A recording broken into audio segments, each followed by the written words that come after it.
मैं स्वीटी कक्षा 12 की छात्रा बाहर से आए हुए अधिकारी का हमारे स्कूल में बहुत बहुत स्वागत करती हूँ। धन्यवाद।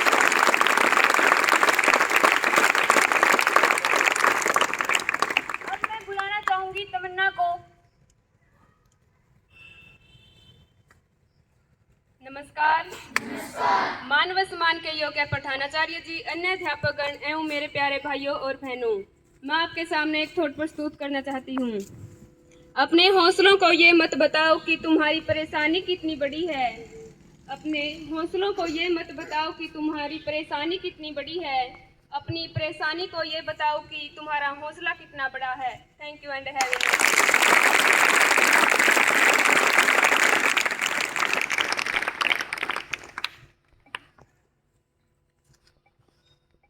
Next invite Annu.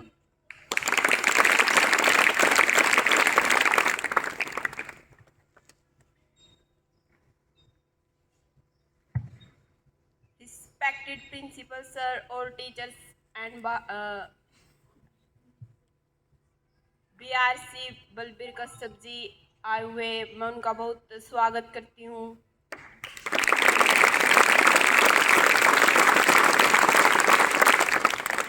मैं आपको एक कहानी सुनाना चाहती हूँ। एक बाप हमेशा अपने बेटे को पढ़ाई करने के लिए बोलता था। बेटे का मन करता ही नहीं था पढ़ाई करने को। बेटा परेशान था, क्या करूं? पिताजी हर टाइम मुझे पढ़ने के लिए बोलते रहते हैं। एक दिन बेटे ने हिम्मत करके अपने बाप से पूछ ही लिया, पिताजी एक चीज बताओ, मुझे बड़ा होकर हमेशा पढ़ाई करनी है क्या? मुझे केवल पैसा कमाना है, मेरा सपना पूरा करना है और मेरा सपना पढ़ाई करना नहीं है। मैं तो कुछ और करना चाहता हूँ, डांस करना चाहता हूँ, म्यूजिक सीखना चाहता हूँ, दुनिया घूमना चाहता हूँ। इसलिए पिताजी मुझे समझ में नहीं आता, आप मेरे सपनों को ना समझकर पढ़ाई करने के लिए क्यों बोलते हैं? पिताजी ने कहा, बेटा बात तो सही है तुम्हारी, क्योंकि किसी टाइम मैं भी तुम्हारी तरह पढ़ाई को बहुत समझता था, लेकिन मुझे एक चीज बहुत देर के बाद समझ में आई। मुझे आज चीज ये आपको बता देनी चाहिए। बेटे ने पूछा, क्या? पिताजी बेटे का हाथ पकड़कर मकान से बाहर ले गए। घर से बाहर निकलते ही वापस अपने पुराने घर की तरफ देखने लगे और बेटे से बोले कि बेटा, जो बात तुझे अब मैं बोलने वाला हूँ ना, उसको तू एक बार ध्यान से सुनियो। ये जो अपना पुराना घर दिख रहा है ना, ये एक बार ये सोचो कि पुराना घर नहीं है, इसकी जगह बड़ी मंजिलों वाली इमारत है और उस हर मंजिल वैसी ही है जैसे तेरे सपने हैं, पैसे कमाना, दुनिया घूमना वगैरह वगैरह। और तेरा ध्यान भी इन्हीं ऊंची ऊंची मंजिलों पर है। पर ये बता, इतनी बिल्डिंग खड़ी कहाँ पर करेगा? हवा पे बनाएगा? जमीनी पर तो बनाएगा। तो सबसे पहले तुझे नींव भरनी पड़ेगी। जितनी मजबूती से तू नींव भरेगा, उतनी ही बड़ी बिल्डिंग तू बना पाएगा। सपनों वाली मंजिल तो उसके बाद बनेगी। अगर तू यह बोले कि मुझे तो सिर्फ मकान से मतलब है, मैं नींव क्यों भरूं, तो ऐसे कैसे बिल्डिंग बनेगी? ठीक उसी से सपनों को पूरा करने के लिए अपनी मेहनत से एक बहुत मजबूत नींव भरनी पड़ेगी। जितना ज्ञान तू हासिल करेगा, उतना ही अपने सपने पूरे कर पाएगा। बेटे की आंख में आंसू आ गए। जिस पढ़ाई को वो बहुत समझता था, अपने सपनों की रुकावट समझता था, वह तो एक रास्ता निकली। इसके बाद उस लड़के ने बहुत मेहनत की और समय बीतने के बाद अपने सपने हासिल किए, बल्कि अपने पुराने घर की जगह नया घर भी बनवा दिया। तो दोस्तों, यदि आपने निश्चय कर ही लिया है कि आपको इस सफलता की कठिन राह पर चलना है, यदि हमने सोच ही लिया है, जब हम जलेबी की तरह इसमें उलझ ही गए हैं, फिर क्यों न चाशनी में डूबकर जिंदगी का मजा लिया जाए। मेरे कहने का मतलब यहीं तक है। अपनी सफलता को अपने मुकाम तक पहुंचाइए। अपना संबंध खुद बनिए, अपनी तारीफ खुद करिए। बुराई करने के लिए पूरा जमाना बैठा है। जिन लोगों की नजरों में बुरे हैं आप, कह दे उन्हें वे नेत्रदान कर सकते हैं। मित्रों, पढ़ो और आगे बढ़ो, यही सफलता की एक चुनौती है। Thank you.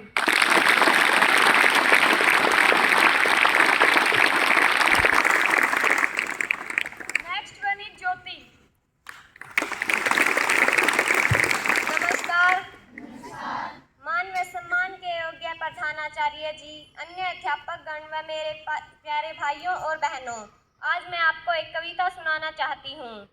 चलोगे जब तुम रोशनी की तलाश में अंधकार से सूरज की ओर, तो कंकड़ों में चलना भी सीखना पड़ेगा।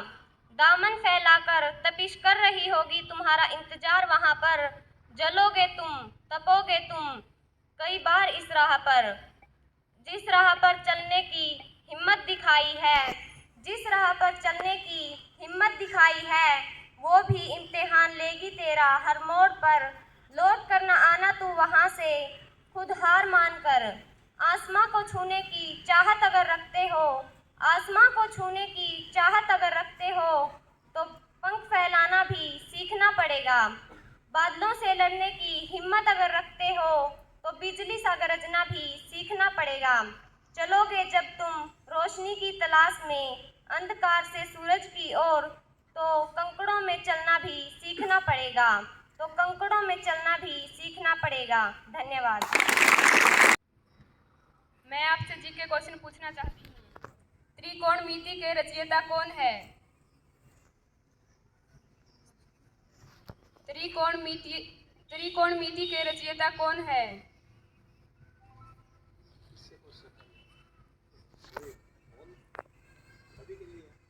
त्रिकोणमिति के रचयिता कौन है?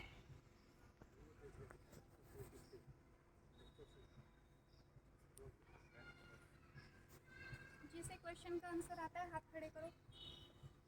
बताओ भाई, अगर किसी को आता है तो। ट्रिग्नोमेट्री के फाउंडर कौन? कोई नहीं, आप बताओ। बताओ हिपेरकल। कौन है? हिपेरकल। मैं क्या नाम था इस बार बोलो। हिपेरकल। हाँ भाई, ये मुझे बताइए क्या नाम लिया। हाँ, आप ये सेकंड यहाँ पे चलो, आप बताओ। हैं? आपको सुनाई दिया वो पीछे, उधर पीछे लास्ट बिल्कुल ही। हाँ बेटा, आप बताओ क्या नाम सुनाई दिया। सुनाई दिया या नहीं दिया? हाँ बताओ भी, थोड़ा जोर से बोल के। हिपेरकल। आप बताओ कौन सी आवाज। हाँ, अब आ गया। इधर भी लास्ट, उधर लास्ट। आप बताओ क्या नाम लिया है? पेड़ कल। मैट्रिक बीजगणित की नींव किसने रखी थी? मैट्रिक बीजगणित की नींव। मैथ पढ़ते हैं यहाँ पे, मैथ 11th या 12th में है ना? तो ये बताएंगे थोड़ा 11th 12th वालों के लिए क्वेश्चन करना। बच्चे छोटे थोड़ी बता पाएंगे छठी वाले। आर्थर केली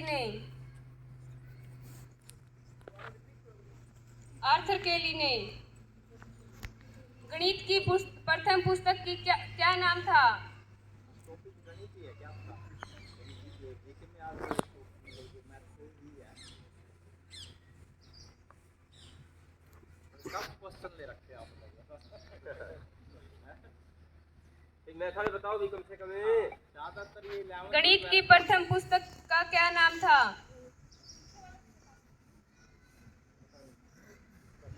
Treviso arithmetic. Treviso arithmetic.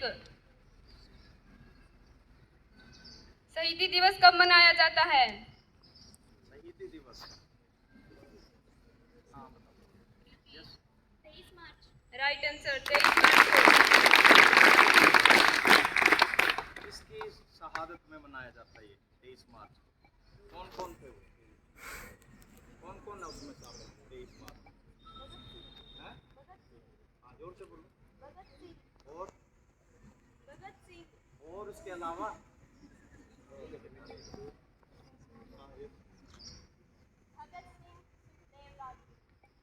Okay, ताली में जाओ।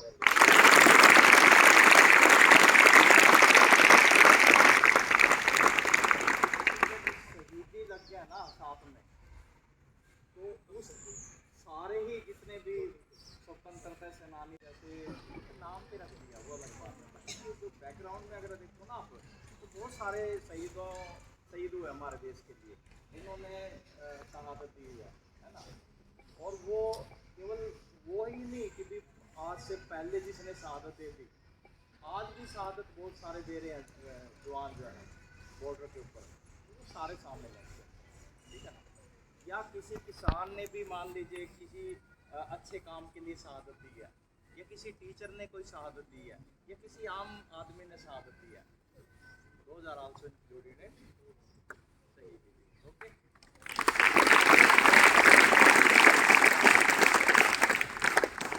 हमारा संविधान कब बनकर तैयार हुआ था?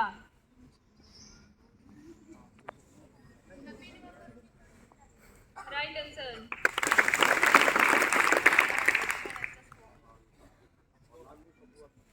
हमारा संविधान कब लागू किया गया था?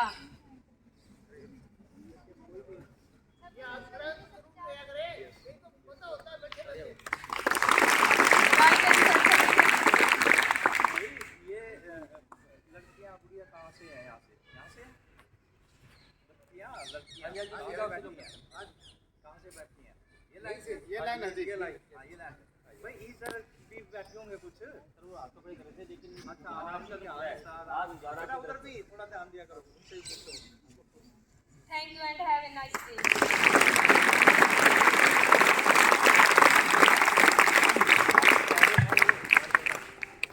स्वीटी द्वारा सुनिए आज के मुख्य समाचार। सिसोदिया पर धन शोधन का मामला कैसे बना? Supreme court.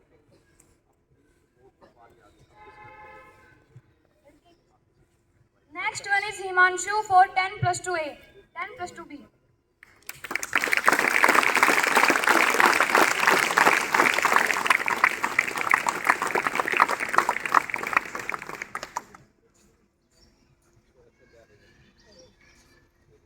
Good morning, all of you. Good morning. Today's news. Sisodia पर धन शोषण का मामला कैसे बना? Supreme court. किसी भी राज्य को एक बूंद पानी नहीं देंगे, मान। मान सुप्रीम कोर्ट। जानते हो ये जो नाम लिया है सुप्रीम कोर्ट, जानते हो इसके बारे में कुछ? पॉलिटिकल वाले कौन है बच्चे? पॉलिटिकल साइंस है। आपके कर लो पहले तो पॉलिटिकल साइंस वाला से करें एक बार। भाई सुप्रीम कोर्ट के बारे में जानते हो? ये पूछ रहे हैं सर, हाँ? भी आप सुप्रीम कोर्ट के बारे में जानते हो क्या? नहीं जानते। कहाँ पे है ये? दिल्ली में या नई दिल्ली में? दिल्ली भी तो है ना? अरे आदमी एक जानवर है, सरकार का कोई अंग है क्या है ये? तो यही पूछ रहे हैं सर, और क्या पूछ रहे हैं? ओके, थोड़ा कॉन्फिडेंट लाओ और शर्माओ मत। मैं कोई ठीक है, मैं कैथल से आया हूँ, लेकिन आप ही के बीच का एक वो, ठीक है ना, तो इतना पराया मत समझो। ओके, अपना मान के चलो। सम्राट हेमचंद्र विक्रमादित्य की स्मृति में जारी होगी डाक टिकट। कुरुक्षेत्र के गांव गोढ़ी में वायरल डेंगू से 2 लोगों की मौत, 300 से ज्यादा बीमार।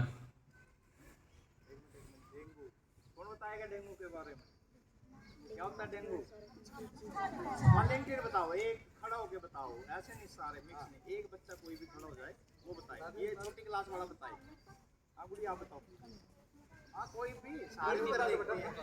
ये यस, पीछे देखना शुरू करते हैं आप। हाँ, ये आप नाम चल बैठो आप। हाँ उनको बताओ कौन सा मच्छर का नाम क्या होता है? हाँ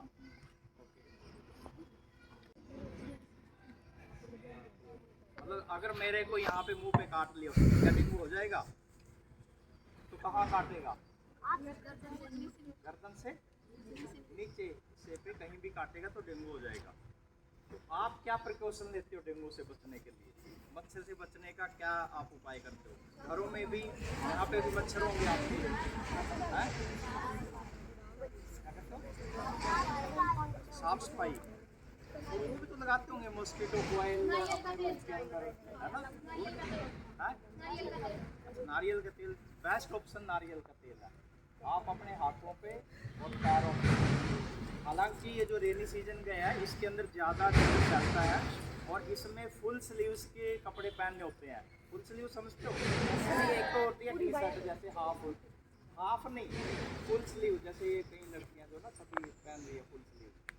और ऐसे ही नीचे जो अपनी टांगे होती हैं या पैर होते हैं, सॉक्स पहननी है, जूते पहनने हैं, ठीक है ना। ज़्यादातर इसके जो चांसेस है, ज़्यादातर मोस्टली जो ये काटता है ये घुटने से नीचे ही काटता है, यानी यहाँ से लेके और पैर तक। युवाओं को योग्यता के आधार पर मिल रही नौकरियां। किशनपाल गुर्जर। मिल रही हैं, मिलती हैं नहीं?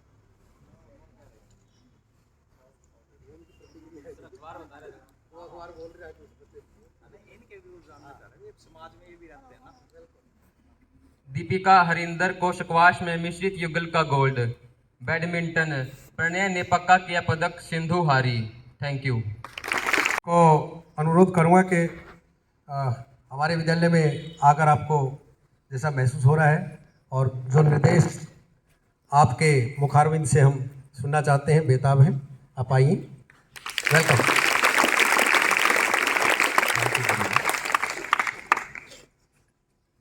सभी को नमस्कार। नमस्कार सर। कैसे हो?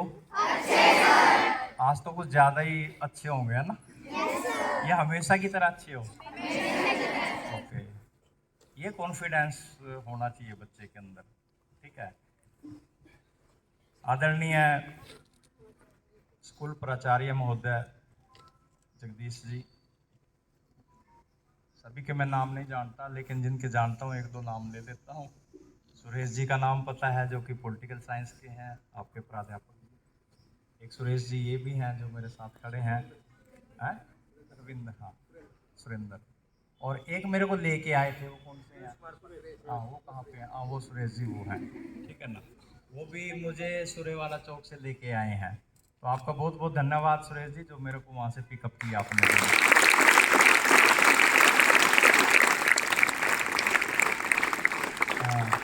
नाम तो पूछे थे मैंने दो चार अपने टीचर से, लेकिन नई जुबान पे एकदम से आ पाते हैं जैसे। तो सभी हमारे प्राध्यापकगण, सभी हमारे अन्य टीचर, मैं तो बल्कि मिस होगी मेरे से बात, मैं ये चाहता था और वो निकल गई बात, नहीं तो प्राइमरी स्कूल के बच्चे भी यहाँ आके प्रेयर अटेंड करते हैं आज, जो है ना। That will be the finest moment जो है ना हमें को देखने को मिलता है, जो है ना, कि वो बच्चे आते छोटे, वो भी अपनी कुछ बात रखते हैं यहाँ पे, हमारी बातें वो सुनते, जो है ना, बड़ा अच्छा लगता है ये चीज़ें, जो है ना, ठीक है। और सभी स्टाफ के अन्य कर्मचारीगण, आज आपके स्कूल में आने का सौभाग्य प्राप्त हुआ। बहुत ही फर्स्ट विजिट है हिसार डिस्ट्रिक्ट के अंदर, और मैं कैथल से आया हूँ, आप सबकी जानकारी के लिए बता देता हूँ। मैं कैथल से ब्लॉक एजुकेशन ऑफिसर कम बीआरसी राजौंद डिस्ट्रिक्ट कैथल। देखिए इससे पहले भी हम विजिट कर चुके हैं। लास्ट विजिट जो मेरी हुई थी वो करनाल की थी, उससे पहले हम यमुनानगर भी कर चुके हैं, और ये तीसरा स्टेशन है मेरा एज मॉनिटरिंग, स्कूल की मॉनिटरिंग के लिए।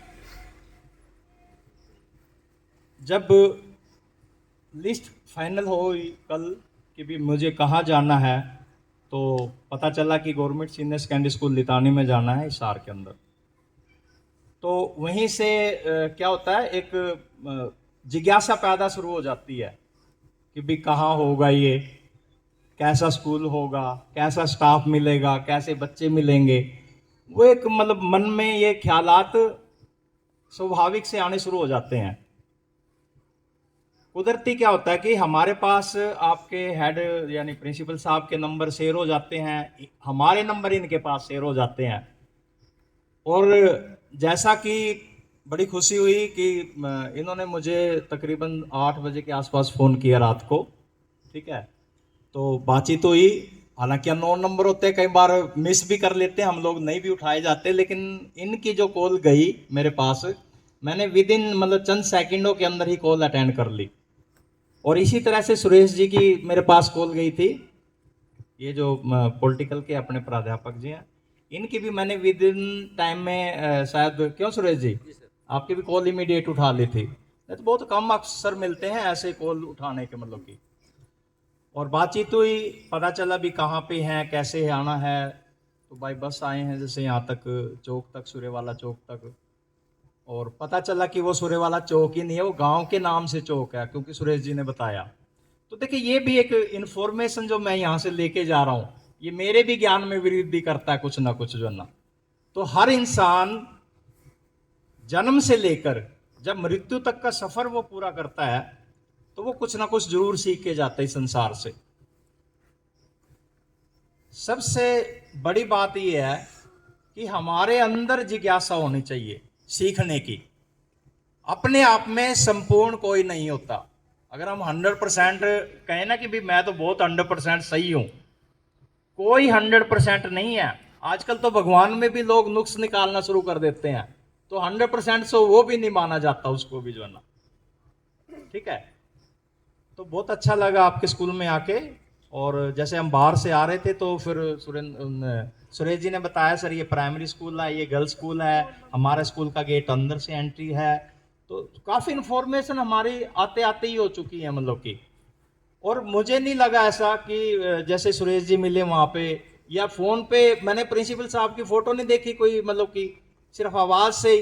तो ऐसा लगा कि बस जैसे ही फ़ोन हमने आपस में बात की, बल एकदम से अपनापन मतलब नज़र आया। देखिए हम इसी डिपार्टमेंट के कर्मचारी हैं, हम भी कोई बाहर से थोड़ी हैं।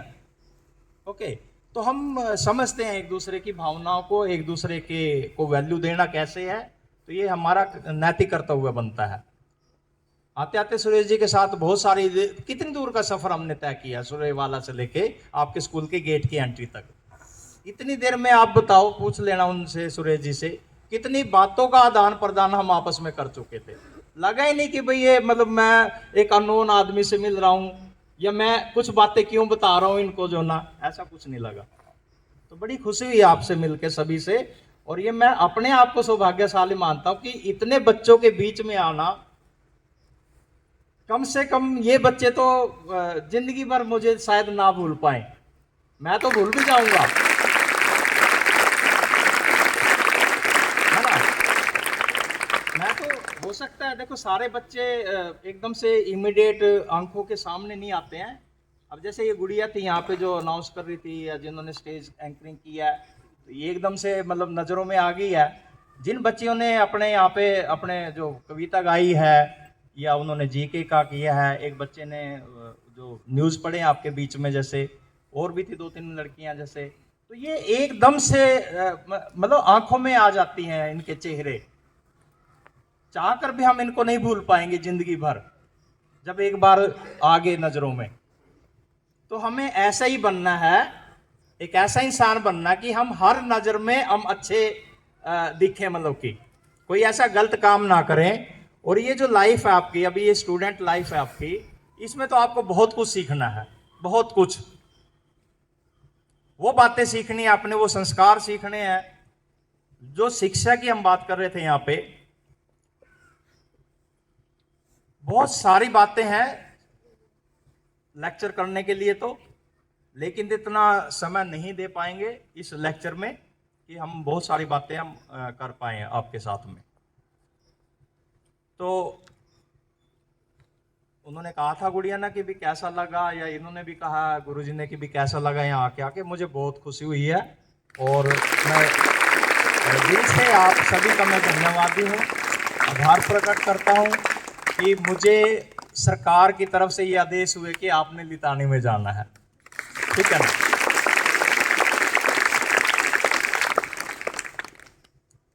मैं पीछे गया था वहाँ पे, यमुनानगर डिस्ट्रिक्ट के अंदर एक खुर्दी गांव था, हाई स्कूल में था, हाई स्कूल था वहाँ पे। तो जैसे आते ही मैंने कहा गुरु इसको छोटे के कि भाई आपने वीडियोग्राफी भी करनी है थोड़ी थोड़ी, और आपने जो ना फोटो भी उतारनी है। तो वहाँ की जो ये हमने जनगण मन गाया था ना वहाँ पे, वो वीडियो मैंने अपने, मेरा यूट्यूब चैनल है जो, मैंने उस पर डाल दी। हालांकि मुझे कोई मतलब शौक नहीं है मोनेटाइजेशन हो या उसमें, सिर्फ एक पब्लिकली है कि भाई ज़्यादा से ज़्यादा वो चीज़ को देखे दुनिया जो ना। और आप विश्वास नहीं करोगे, उस 2 या 3 मिनट की जो जनगण मन की वो वीडियो थी उस गांव की, बड़ी वेल डिसिप्लिन थी, बड़े अच्छे तरीके से ऐसे म्यूजिक के साथ उन बच्चों ने गाया था। बड़ा ही मतलब अच्छा माहौल था उस वक्त भी जो है ना। और वो वीडियो मैंने अपने यूट्यूब चैनल पे डाल दी।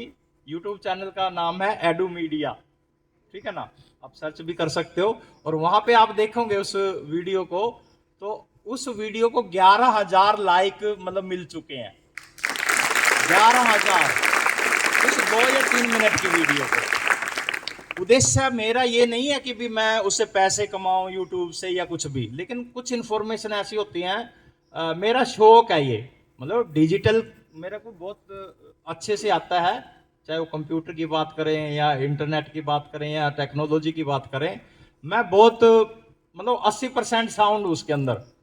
तो इसके अलावा भी मेरे जितने, जैसे ये वीडियो आप उसमें ये भी देख सकते हैं कि जो ये विजिट हो रखी है आज की मॉनिटरिंग की, तो इसकी भी 2-3 वीडियो कैसे जाना है, कैसे कौन कौन शामिल होगा, वो सारी वीडियो उस पर भी डाल रखी हैं। तो डिपार्टमेंट के जितने भी लेटर आते हैं, जितने भी इनिशिएटिव आते हैं, तो मैं उसकी 2, 4, 5, 10 मिनट की वीडियो बना के उस पर डाल देता हूँ, ताकि दुनिया देख के, टीचर्स देख के, हमारे बच्चे तक जाएं और वो उसको देख के अपनी नॉलेज को बढ़ाएं, मतलब वहाँ पे। ठीक है, तो टेक्नोलॉजी के साथ जुड़ना बहुत जरूरी है आजकल के हिसाब से। आपके घरों में बेशक ना हो एंड्रॉयड फ़ोन, बट सरकार ने आपको यहाँ पे 10वीं 11वीं 12वीं को ई अधिगम के नाम से आपको टैबलेट दिए हुए हैं। ठीक है, टैबलेट की बात करता हूँ मैं थोड़ी सी देर बाद, पहले मैं अपनी और कुछ बातें रख लेता हूँ बीच में आपके। देखिए, एक गुड़िया ने यहाँ पे एक कविता सुनाई थी और वो बहुत ही इंप्रेसिव कविता थी, और एक गुड़िया ने सुनाई थी कहानी, वो भी बहुत ही बढ़िया थी। उन दोनों के लिए बहुत जोरदार तालियां।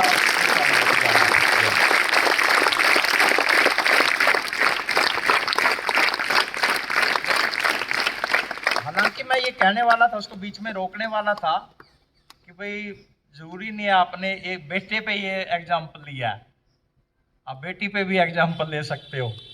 जरूरी थोड़ी है भाई एक बेटा ही मना करे इन सारी चीजों से। एक बिटिया भी की तो अपने ख्याल होते हैं, अपने उसका जुनून होता है, अपनी जिज्ञासाएं होती है, अपना एक कल्चर होता है, और वो क्या करना चाहती है। हम कभी किसी से ये नहीं पूछते भी तो बनना क्या चाहता है, ठीक है ना। देखिए, बनने के लिए आपको किसी ने रोक नहीं रखा। एक होता है बाई चांस और एक होता है बाई चॉइस। जो बाई चांस बनता है वो जिंदगी में कभी भी आगे सफलता की सीढ़ियों पे नहीं जाता है। जो बाई चांस बनता है, चले भी जाते होंगे लेकिन वो लटक लटक के घूम घूम के जाएंगे। लेकिन जो बाई चॉइस जाता है वो रियलिटी में एक मतलब योद्धा होता है और उसको सफलता अवश्य मिलती है।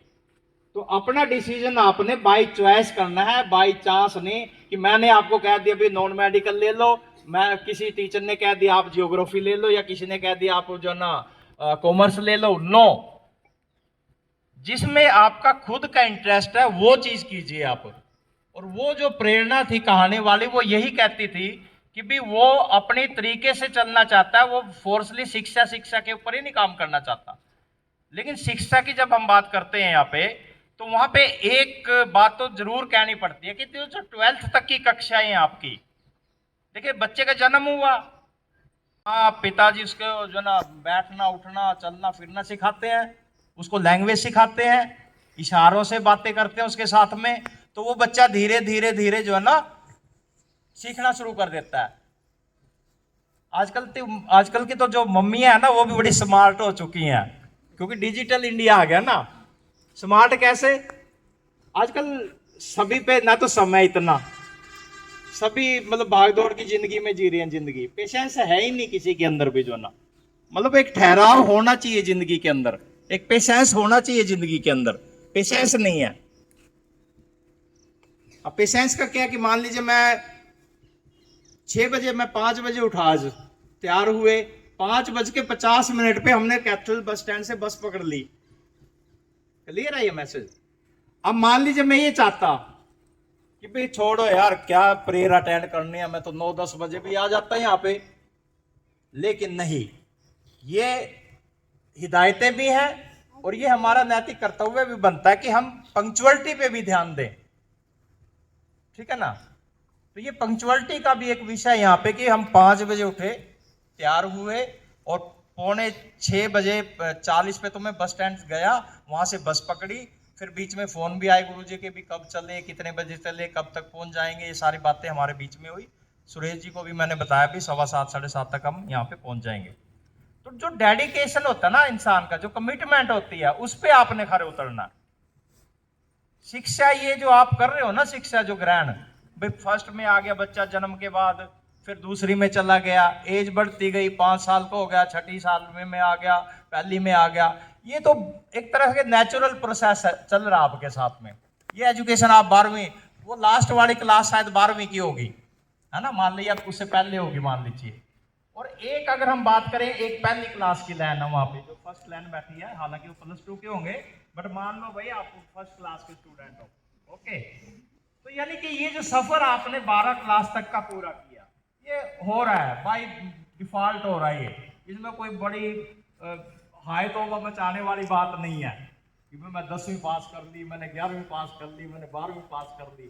ठीक है, बच्चे का अचीवमेंट है, हर एक क्लास में पास जो वो करता है तो वो अचीवमेंट माना जाता है उसका, बट प्राउड वहां फील करना आपने जब आप टॉप 3 में या टॉप 5 में या टॉप 10 में रहते हो। बड़ी बात ये है, एक क्लास के अंदर 40 बच्चे हैं, पढ़ाई तो सबकी बराबर करवा रहे हैं टीचर, लेकिन उसी क्लास के अंदर एक टॉपर बनता है और एक का रैंक जो है 40वां आता है। क्यों आता है? क्योंकि वो पढ़ाई के अंदर इतना साउंड नहीं हो पाता, तभी उसका 40 रैंक आया, और एक बच्चे का रैंक कौन सा आता है? फर्स्ट। अब आपके ऊपर डिपेंड करता है, ये चॉइस आपकी है कि आप पीछे से फर्स्ट रहना चाहते हो या आगे से फर्स्ट रहना चाहते हो। कहां से रहना चाहते हो? आगे से। तो अब एक गुड़िया ने कहा था, जो यहाँ स्टेज एंकरिंग कर रही थी, उसने कहा था कि फिर लड़ाई लड़नी तो अपने आप से लड़ो, अपने अंदर झांको, क्या कमी है, क्या अच्छाई है मेरे अंदर, ठीक है ना। जो आईना होता है ना, शीशा होता है, उसके सामने खड़े होके हमने सिर्फ बाल ही नहीं है ना संवारने होते हैं, या कपड़े नहीं देखने होते भी मैंने कपड़े क्या पहने, मेरा टाई ठीक से लगी है कि नहीं लगी है। वो बहुत कुछ शिक्षा देता है आपको, उसमें आप अपने आप को पढ़ सकते हो। अपने आप को वहां पे खड़े हो जाओ शीशे के सामने और पढ़ो अपने आप को कि भी मैं, आपने कपड़े पहने हैं तो उसको भी तो आप आकलन करते हो ना कि हाँ भाई मैंने कपड़े अच्छे पहने कि नहीं पहने, वो शीशा ही तो बताता आपको, ठीक है ना। आपने श्रृंगार अच्छा किया कि नहीं किया, वो शीशा ही तो बताता है। तो शीशा सबसे बड़ा दोस्त है आपका जिंदगी के अंदर, उसको ऐसे वैसे मत समझो जो है ना, ठीक है ना, बड़े काम की चीज है, ओके। तो ये चीजें आपने अपने अंदर पहले से ही प्री प्लान करके चलनी है, ओके, ताकि आप एक अच्छे संस्कार के साथ में एक अच्छे नागरिक, एक अच्छे बच्चे, एक अच्छा बेटा, एक अच्छी बेटी बन सके। आजकल समाज बहुत गलत राह पे चल रहा है, नशे के ऊपर है। आपका मैं बताऊं, हमारा जो ये है अपना हरियाणा प्रदेश है, ड्रग्स के मामले में और एड्स के मामले में हमारा कैथल भी उसमें टॉप 10 में आया हुआ है, एड्स के मामले में भी। तो ये जितनी जानकारी है आपको अभी से लेके चलनी है। हेल्थ इश्यूज हैं बच्चियों के साथ है, आपने यहाँ पे हेल्थ एम्बेसडर भी बने होंगे, आपके टीचर कोई ना कोई 2 यहाँ पे, हेल्थ की ट्रेनिंग भी चलती होगी टाइम टू टाइम। जो मैडम है ये भी आपसे काउंसलिंग करती रहती होंगी हेल्थ के बारे में, लड़कियों से भी जो ना, ठीक है ना। और जो टीचर हमारे वो बच्चों से भी करते होंगे काउंसलिंग उसकी, जो डाइट कैथल में तो हमने खुद ये ट्रेनिंग टीचर्स को दी है, ऑनलाइन भी दी है और सभी हेड को भी दी है। सर आपने भी शायद अगर प्रिंसिपल बने तो हेल्थ की जरूर ली होगी एक दिन की ट्रेनिंग हिसाब में जो है ना। देखो भाई, ये जो शिक्षा का सफर है ना, एक्चुअल जो शिक्षा की वैल्यू अगर आप समझते हो तो आपको वैल्यू का पता चलेगा 12वीं के बाद, क्योंकि 12वीं के बाद एक्चुअल आपकी परीक्षा होनी है। आपकी परीक्षा कौन सी होनी है? क्योंकि 12वीं के बाद ही कैरियर की बात चलती है। 12वीं से पहले तो ठीक है आप क्लर्क लग जाओ भाई 12वीं पास करके, लेकिन डॉक्टर, इंजीनियर, ये जब कैरियर की बात, प्रोफेशनल कैरियर की बात करेंगे ना, तो टीचर बनना है आपने, इंजीनियर बनना, IAS बनना है, HCS करनी है आपने क्लियर, डॉक्टर बनना है, तो वो 12वीं के बाद एक्चुअल में हमें वो कहते ना आटे दाल का भाव पता चलता है, और पेरेंट्स को भी पता चलता है कि वाकई में 12वीं के बाद पढ़ाई कैसी होती है। अब ये पेरेंट्स की जिम्मेवारी है कि वो किस तरीके से लेके चलता है अपने बच्चों को। सबसे बड़ी अगर पूंजी है, सबसे बड़ा जो रतन है इस संसार का, वैसे तो वो शिक्षा है, क्योंकि शिक्षा एक अनमोल रतन है जिसके पास ये है, वो बहुत कुछ कर सकता है, बहुत बदलाव ला सकता है समाज के अंदर, बहुत जो है ना देश का नाम चमका सकता है। जिसपे शिक्षा की कमी हो क्या करेगा? ठीक है, तो इन चीजों को देखते हुए आपने 12वीं तक का जो सफर तय किया भाई, कोई मायने नहीं रखता। 6ठी से 8वीं के पेपर हो गए, पास हो गए, सेट में आपके अच्छे नंबर आए नहीं आए, कोई प्रॉब्लम नहीं। पेपर खत्म हो लिए आपके सेट के, अभी आज का ब्रेक किया होगा मेरे ख्याल से ना, वैसे तो 10-11 तक चलेंगे फिर अब। ओके, ठीक चल रहे हैं पेपर? जो सिलेबस है वो पढ़ा हुआ आता है उसमें? कोई क्वेश्चन ऐसा तो नहीं आता जो आउट ऑफ सिलेबस आता हो? सिलेबस किया हुआ है। हाँ, तो ये भी आपका हाफ ईयरली एग्जाम है, इसको भी अच्छे तरीके से करना है और चीटिंग लेस करना है, यानी नकल नहीं मारनी। समझ में आई? जो नकल मार के पास होगा ना, वो हमेशा ही जिंदगी भर नकल करता रहेगा, ये गारंटी है, क्योंकि उसको आदत पड़ जाती है नकल मारने की। आपने नकल मारी है क्या?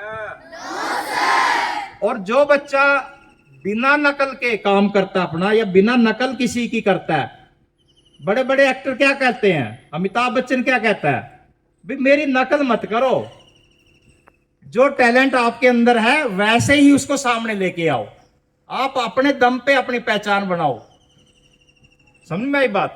जितने भी हमारे रोल मॉडल हुए हैं, जितने भी हमारे रोल मॉडल हुए इंसान या जो बड़ी बड़ी हस्तियां हुई हैं, वो सारी यही कहती हैं कि भी नकल मत करो, अपने टैलेंट को बाहर निकाल के, जैसे आप स्पोर्ट्स में निकालते हो सकता है कल्चरल एक्टिविटी में निकालते हो, ठीक है ना?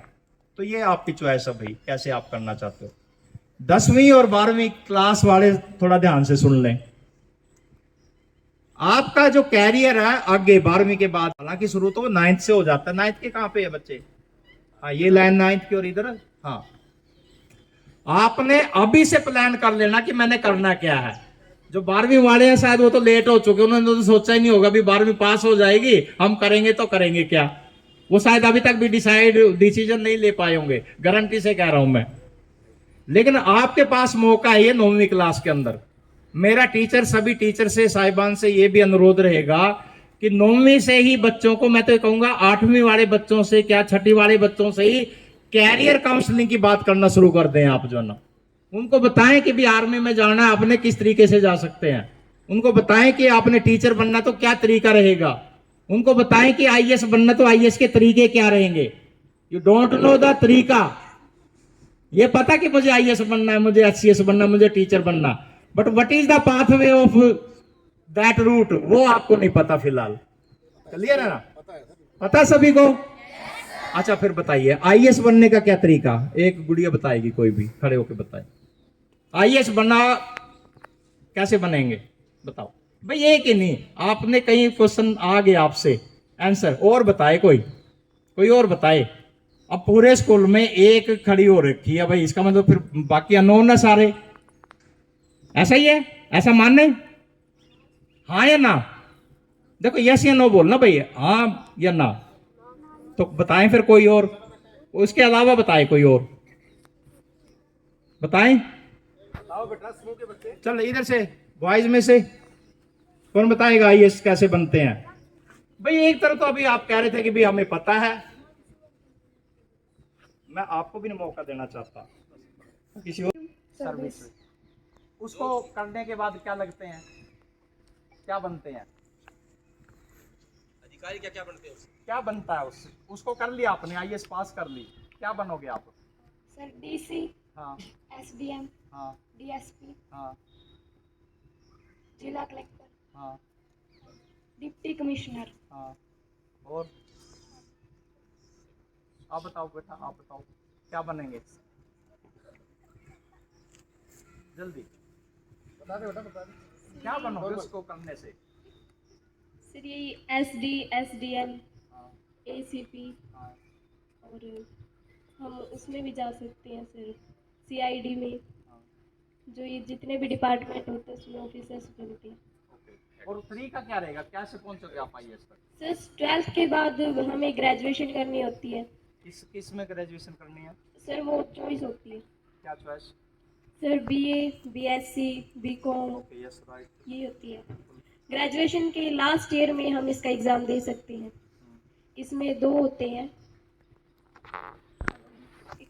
मेन प्रीलिम्स एंड मेंस, और सर बाद में इंटरव्यू होते हैं। हाँ,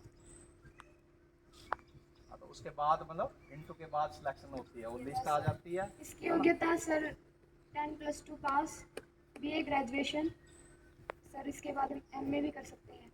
वो तो कोई भी जा सकता है। ठीक है, ओके, गुड, तालियां बजाओ फिर। तो यानी कहने का मतलब भाव यही था मेरा पूछने का आपसे कि कितने बच्चे ऐसे हैं जो पाथवे को जानते हैं। पाथवे मतलब समझते रास्ता।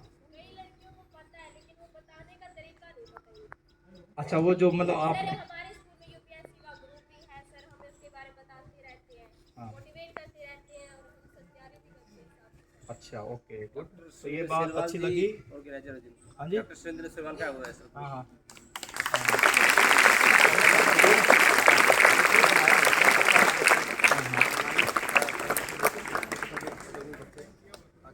ठीक है, अच्छी बात है। और ये आपने बड़ा अच्छा काम किया कि उन बच्चों को आप गाइडलाइन ऐसे दे रहे हैं जाकि उनको एक रास्ता मिल जाए। और देखो, किसी के ना यहाँ पे नहीं लिखा हुआ भाई, लिखा मेरे माथे पे भी मैं बलबीर कश्यप हूँ या मैं बीओ हूँ, या आपके ऊपर नाम पे एक आइडेंटिटी है। नाम क्या एक आइडेंटिटी है भाई, मेरे उस नाम से पहचान है। ओके, नहीं तो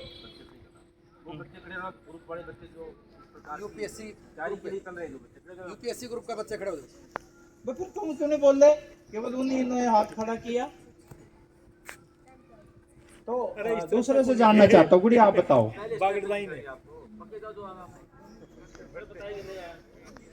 फिर बाकी क्यों नहीं भाई बच्चे? बाकियों का इरादा नहीं है कि आईएएस या कुछ और बनने का? हाँ भाई, बाकी लड़के बॉयज में से एक भी नहीं है भाई इस ग्रुप में। हाँ भाई, तुम नहीं आईएएस बनना चाहते भाई? आजकल तो 50-50 का जमाना है सर। वो मैथमेटिशियन बनना चाहते हैं, मैडम सोनू के चलते हैं सर ज्यादा। अच्छा अच्छा, चलो ठीक है, बैठ जाओ। Good, thank you.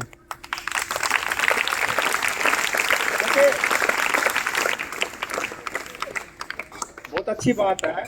मेरा क्वेश्चन ये था सिंपल सा कि क्या आपको गाइडेंस मिलती है? और ये देखने से आया या अभी आपने जैसे बताया कि वाकई में आपका ग्रुप बना हुआ है, गाइडेंस आपको मिल रही है और अच्छे तरीके की मिल रही है। यूपीएससी सबसे देश का सबसे बड़ा एग्जाम है, उसके नीचे है सारे एग्जाम जो है ना, ठीक है ना। देखिए, जब ग्रेजुएशन की बात आएगी तो +2 अपने आप ही हो जाएगी आपकी। एमए है तो वो एमए भी अपने आप ही आपके मतलब हो जाएगी।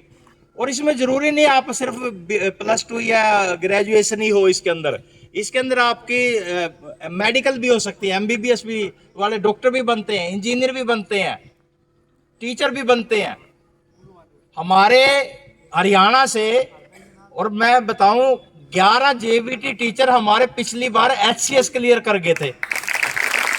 जेबीटी टीचर की बात कर रहा हूं, जिसमें टोटल 19 का सिलेक्शन हुआ था एचसीएस के अंदर, जिसमें से 11 केवल एजुकेशन डिपार्टमेंट के जेबीटी टीचर थे। तो ये बड़ी उपलब्धि होती है, एक सरकार ने उनको मौका दिया और वो आज कहीं एसडीएम लगे हुए हैं, कहीं वो दूसरी पोस्ट पे बैठे हैं जो है ना, ठीक है ना, नगर पालिका के उनको सचिव लगा दिया जाता है, कई पोस्टें होती हैं जो है ना, ठीक है, ओके।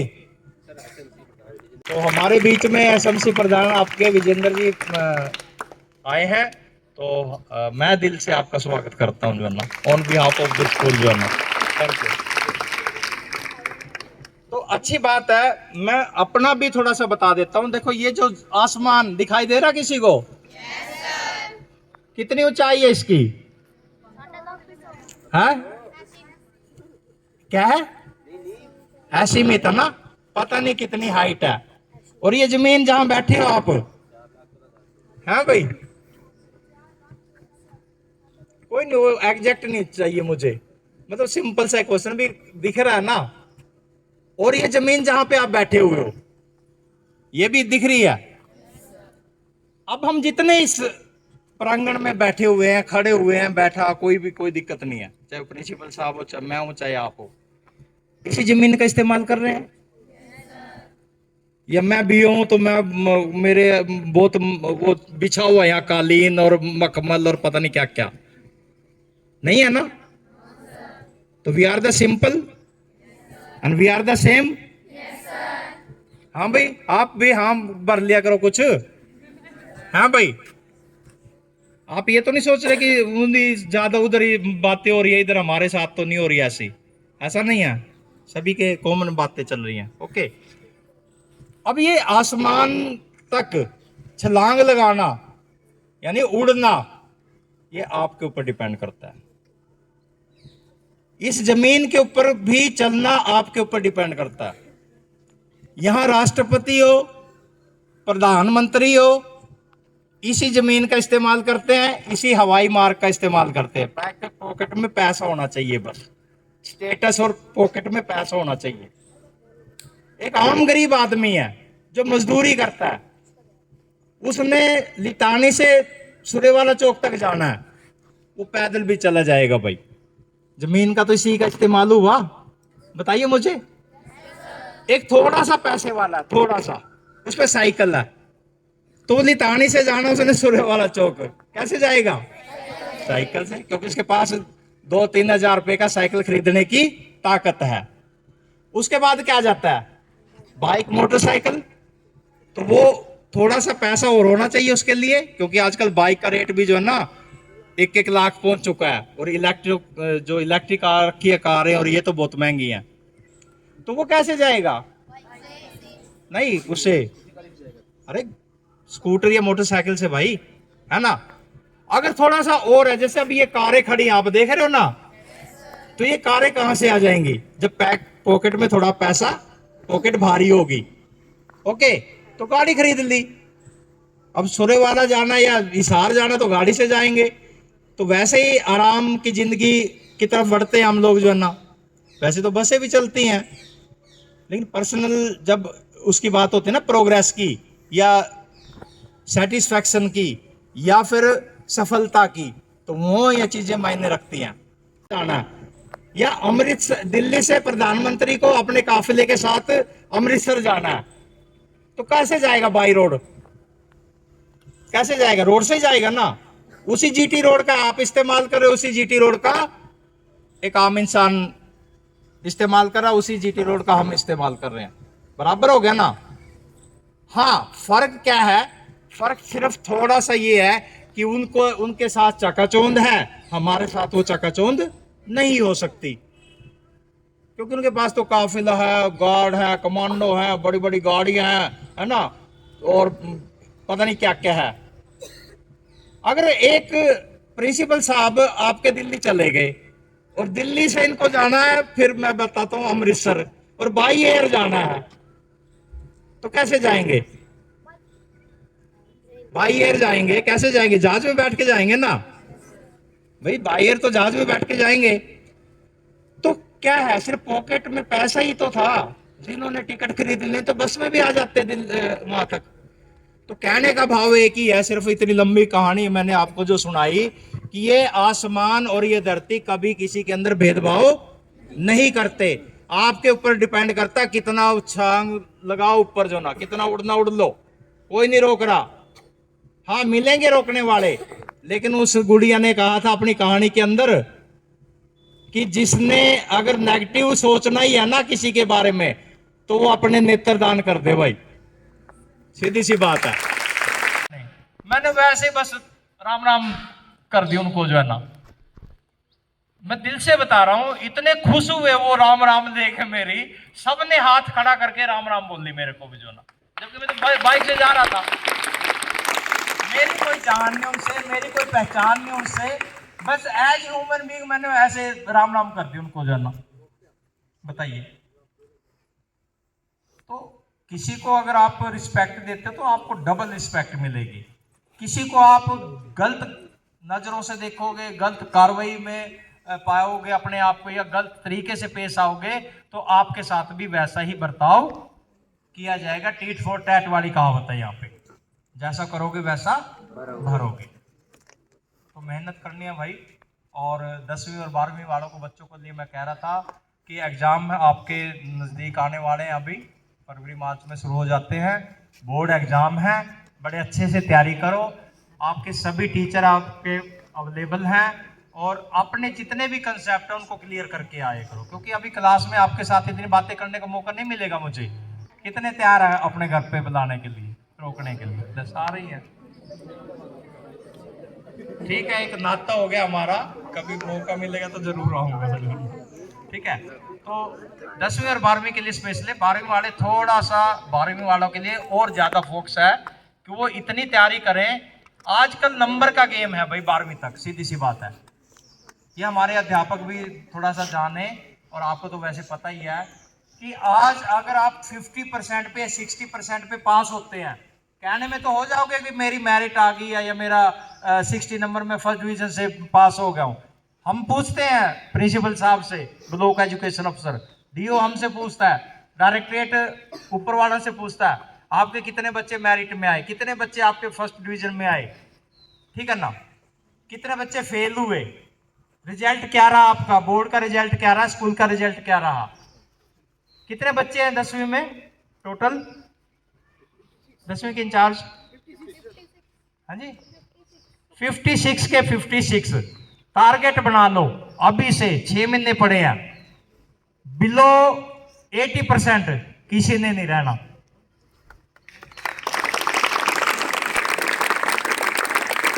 हाथ खड़ा करें 10वीं वाले, हाथ खड़ा करें, लड़कियां भी लड़के भी। सुन लो भाई ध्यान से, मुझे नहीं पता आपकी बैकग्राउंड कैसी चली, पढ़ाई का क्या स्टेटस आपका क्या नहीं, क्लास में आएंगे थोड़े क्वेश्चन करेंगे आपसे क्लास में भी, ठीक है ना। लेकिन जो भी अपने आप को लगता है कि भी मेरे को इस सब्जेक्ट में प्रॉब्लम है, वो आपके कंसर्न सब्जेक्ट टीचर से बात करें, खुल के क्वेश्चन किया करो उनसे। जो नहीं आता, मैं ये कहता हूं कि 56 है ना, सेक्शन 2 हो सकते हैं, 1 हो सकता है। 50 मैं कहना नहीं चाहता, रिकॉर्डिंग कर रहा है जो ना, मुझे लोग जानते नहीं थे, तो गुरुजी आपके लिए भी मैं बताना चाहता हूं कि जैसे मैं डब्बा लेके ना मिठाई का डीओ साहब के पास पहुंच गया, क्योंकि खुशी इतनी होगी ना कि यार डायरेक्ट प्रिंसिपल में आना, बड़ी बड़ा एक वो कहते हैं ना महाभारत का युद्ध जीतना, या हिमालय पर्वत पे उसकी एवरेस्ट पे चढ़ना, फतेह करना बराबर है। और इतने पॉलिटिक्स के अंदर अपने आप को वहां पे स्टैंड करना या वहां पे आना बहुत बड़ी मतलब अचीवमेंट इसको कहेंगे, एक तरह से कहेंगे कि नहीं कहेंगे, हैं? मैं अब जैसे आपके बीच में प्रिंसिपल साहब हैं, ये प्रमोशनल आए हैं, यानी कि लेक्चरर थे वहां से प्रमोट होके आए हैं, आपके बीच में गुरुजी खड़े हैं सभी, तो ये पीजीटी के लेवल पे हमें लेक्चरर है। कोई टीजीटी होता है जो 6ठी से 8वीं को पढ़ाता है, एक हमारा विंग होता है प्राइमरी जहाँ पे 1 से 5 की टीचर होते हैं, ठीक है, जेबीटी टीचर बोलते हैं उनको। तो मेरा सिलेक्शन जेबीटी में भी हुआ था, स्टेशन भी मिल गया मेरे को एक प्राइमरी स्कूल। लेकिन ये जो प्रिंसिपल वाली लिस्ट ये पहले आ गई, ज्वाइनिंग इसके अंदर पहले मेरी होगी जून 2008 की ज्वाइनिंग है मेरी, 7 में इंटरव्यू हुए, 8 में जून के अंदर ज्वाइन कर दिया, और वो सितंबर में आई थी 2009 की एक लिस्ट जेबीटी की, उसमें मेरा जेबीटी में एक स्टेशन हमारा नर्ड गांव है वहां मिल गया। तो मुझे DW वाले ढूंढते रहे कि यार वो बलबीर कहाँ है, कौन है, कब आएगा ज्वाइन करने के लिए। तो मैं तो गया ही नहीं वहां पे उनके पास, भाई मुझे कोई लेना देना नहीं, मैं क्यों जाके उनको बोलूं भी मैं बलबीर हूं, मैं ज्वाइन नहीं करना चाहता, जो डिपार्टमेंट ने करना करता रहेगा। मैं तो जाके अपना भाई प्रिंसिपल के तौर पे एक सीनियर सेकेंडरी स्कूल था हमारा, वहां ज्वाइन कर लिया। तो वहां का शुरू हो चुकी थी, बच्चे 3 हैं, एक पत्नी भी है, ठीक है ना, भाई कानूनन पत्नी एक है ना। 3 बच्चे हैं, जैसे मैंने एज बताया तो बच्चे भी बड़े हो रखे हैं। तो सबसे बड़ा बेटा है, उसको मैंने 12th करवाई, अच्छा स्कूल हमारा एक डीएवी पब्लिक स्कूल कैथल में, नॉन मेडिकल एंड मेडिकल दोनों स्ट्रीम से उसको 12th करवाई, ये सोच के क्योंकि उस टाइम इंजीनियरिंग का क्रेज बहुत ज्यादा था, 2010 11 12 के आसपास। और मेडिकल इसलिए दिलवा दी बायोलॉजी की भी डॉक्टर बन जाएगा, और डॉक्टर नहीं बना तो कम से कम इंजीनियर बन जाएगा, कुछ तो बनेगा। तो कुदरती उसका इंजीनियरिंग में एडमिशन उसका आर्किटेक्चर में हुआ था JEEE के जरिए।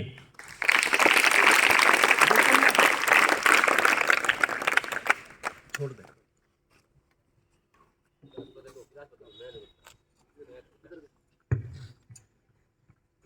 तो कुदरती क्या हुआ, मन में आगे भी डॉक्टर बनाना है बेटे को, आर्किटेक्चर में उसका एडमिशन नहीं करवाया मैंने। वो कह नहीं रहा था मैं अभी बाई चांस और बाई चॉइस, तो ये मेरा मेरी चॉइस थी बेटे के ऊपर जो मैंने थोप दी, लागू कर दी, यानी उसको डॉक्टरी की तरफ धकेल दिया। उसका इंटरेस्ट नहीं था डॉक्टर बनने का।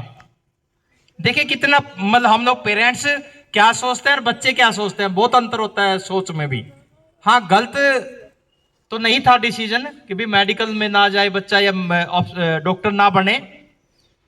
तो मैंने क्या किया, लोग कोटा भेजते हैं सर, है ना, कोचिंग के लिए। आप में से भी बहुत सारे ने सुना हुआ, कोटा जाते हैं कोचिंग के लिए, 2 साल की कोचिंग लो, फिर भी कोई गारंटी नहीं वो पास हो जाते थे या नहीं होते थे, एडमिशन होता था नहीं होता था। स्ट्रगल बहुत है भाई, जहां नहीं घर देखा कहते ना वहां देख लो, वहां स्ट्रगल ही स्ट्रगल है। अगर मरीजों को देखना आपने तो हॉस्पिटल में जाओ, कितने मरीज पड़े हैं वहां पे। अगर आपने बस की सवारी देखनी है तो बस में चढ़ के देखो, कितने वहां लटक लटक के लोग जाते हैं, छत पे भी बैठे हैं, दरवाजे में भी लटक रहे हैं, अंदर भी खड़े हैं, बैठ भी रहे हैं, ठीक है ना। कोई एग्जाम सेंटर पे चले जाओ आप, चाहे वो UPSC का हो, चाहे वो मेडिकल का हो, चाहे इंजीनियरिंग का हो, चाहे वो किसी भी तरह का एग्जाम क्यों ना हो, अगर बेरोजगारी देखनी तो आपने उस सेंटर के बाहर देख लो, ठीक है ना। तो बहुत बुरा हाल है इस देश का। यहां तो वही बच्चा स्टैंड कर पाएगा जो आउटस्टैंडिंग बच्चा होगा इस समाज के अंदर, इस देश के अंदर। तो अब आगे से आपने देखा बहुत बड़ा क्रैच चल रहा है फॉरेन में जाने का। बच्चे 12th करते हैं, कुछ डोंकी वीजा से, कुछ डायरेक्ट स्टडी वीजा पे जा रहे हैं। तो चलो जी, मैं बेटे की बात कर रहा था बड़े वाले की। तो बेटे को मैंने बाई फोर्स जो है ना रसिया भेज दिया डॉक्टरी के लिए। मतलब रसिया जो रूस अपना कंट्री है वहां भेज दिया। 6 साल की वहां पढ़ाई थी। और वो ऐसे कॉलेज है वो जानबूझ के री दे देते हैं, एक आधी आगे री, फिर उसके बदले में पैसे ले लिए या फीस भरवा ली, फिर मतलब पेरेंट्स को लूटना है हर जगह पे जो है ना, पेरेंट्स की पॉकेट खाली करनी है। तो चलो जैसे कैसे आनंद फानन में वो अपनी डिग्री पूरी करके आ गया जी। फिर वहां से आने के बाद MBBS कर ली उसने पूरी। और यहाँ पे क्या टेस्ट होता है MCI का, मेडिकल काउंसिल ऑफ इंडिया का एक टेस्ट होता है जिसको आजकल नेफ्ट का भी नाम दे दिया गया है, और उसका नाम है foreign medical graduate entrance exam, FMGE। वो इतना टफ एग्जाम है, जैसे हमारा HTAT होता है, हमारे टीचर HTAT नहीं पास कर पाते, जिसका रिजल्ट 5 या 6 या 7% रहता है, और उसका तो इससे भी बुरा हाल है, उसका भी 3%, 4%, 5%, 100 बच्चे बैठते हैं तो 5% पे बड़ी मुश्किल से पास होते हैं। चलो लास्ट 2 या तीसरे अटेम्प्ट में उसने पास कर लिया। और उसकी जो इंटर्नशिप लगनी होती है फिर उसके बाद जब वो टेस्ट पास करता है, तो चंडीगढ़ में इंटर्नशिप पूरी कर ली उसने।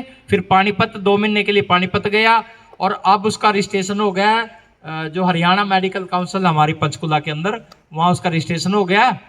और अब वो एज डॉक्टर काम कर रहा है किसी हॉस्पिटल में, क्या सोचे। तो ये बड़े बेटे की अचीवमेंट या मेरी लगा लो। हालांकि अभी भी वो खुश नहीं है अपने पैसे से, अभी एज डॉक्टर वो अभी भी खुश नहीं है। क्यों नहीं है? क्योंकि इतना लंबा कैरियर है इसके अंदर, और इतनी मतलब नॉलेज लेनी पड़ती है, हर दिन कुछ ना कुछ नया सीखना पड़ता है उसके अंदर। पता नहीं पेशेंट किस टाइप का आ जाए शरीर के अंदर। हमें जब तक तंदुरुस्त है तब कुछ बहुत अच्छा लगता है, लेकिन शरीर के अंदर हमारे 10,000 बीमारियां हैं, 10,000। पता नहीं कब कौन सी आके खड़ी हो जाएगी सामने, पता नहीं चलता जो ना। ठीक है भाई। सेकंड है बेटी, उसका नाम है विशाल लड़के का, और बेटी का नाम है काजल एंड सलोनी, यानी निकनेम हम सलोनी बोल देते हैं। और नाम क्योंकि उस टाइम ये दिल वाले दुल्हनिया ले जाएंगे फिल्म आई थी, और उसमें वो काजल और सिमरन और उसकी जोड़ी बड़ी फेमस हुई थी। अच्छा, कौन कौन सी हैं? गुड गुड, बड़ी प्यारी बेटी है। मैं फोटो दिखाऊंगा, बिल्कुल तेरे जैसी है वो भी, बनी तनी जो है ना। है, बिल्कुल बिल्कुल जाना चाहिए। गुड जो है ना। तो वैसे निक नेम मतलब हम प्यार से उसको सलोनी पुकारते हैं, बट कागजों में उसका नाम काजल है। हाँ वो बता रहे गुरुजी भी, अच्छी अच्छी हो रही है।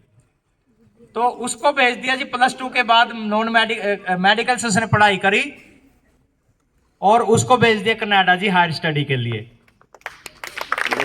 आप कोई भेदभाव आप मत समझे, सारा कुछ आपको यहाँ पे मिल सकता है। चाहिए इनिशिएटिव होना चाहिए और वो प्राप्त करने की लालसा होनी चाहिए आपके अंदर। शॉर्टकट बिल्कुल नहीं, no shortcut, cross the word shortcut. जो शॉर्टकट चलना चाहते हैं, आप मुझे एक बात बताएं, आपको कोई शिक्षा यहां ये मिलती है कि भी चोर बनो? कोई कहता टीचर आपको भी डाकू बनो? फिर स्कूल से बाहर जाके हम ये काम क्यों करते हैं? जब स्कूल से निकल गए, 12वीं का लड़का है, चला गया बाहर, कुछ कर दिया, गलत काम कर दिया, क्यों भाई? ये शिक्षा तो नहीं मिली आपको ना। आजकल जितने ज्यादा क्राइम कर रहा है वो पढ़ा लिखा इंसान कर रहा है, जबकि उसको यह भी पता है कि इसका रिजल्ट क्या होने वाला है, इमीडिएट रिजल्ट का पता होता है।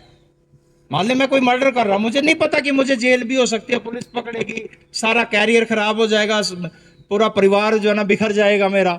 लेकिन नहीं, इस तरफ सोचता ही नहीं है। समाज इतना गलत दिशा में जा रहा है और कोई वाली वारस जैसे इसका रहा ही नहीं हो कोई समाज का जो ना।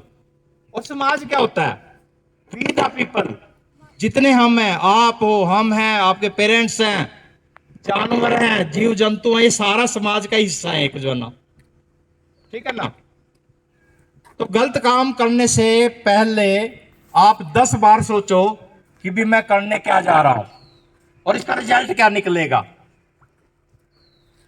आप जितने बैठे हो, हम भी पेरेंट्स, हमारे भी तो पेरेंट्स हैं या नहीं है? पहले बताओ, या एलियन तो नहीं है ना हम? है ना। तो सभी अपने माँ बाप की औलाद हैं, जैसे आप हो। तो पेरेंट्स के लिए एक बात ये ध्यान रखो, आप पेरेंट्स के लिए सबसे जो बड़ी दौलत है, सबसे बड़ी जो पूंजी है, वो उसके अपने बच्चे होते हैं। कौन होते हैं?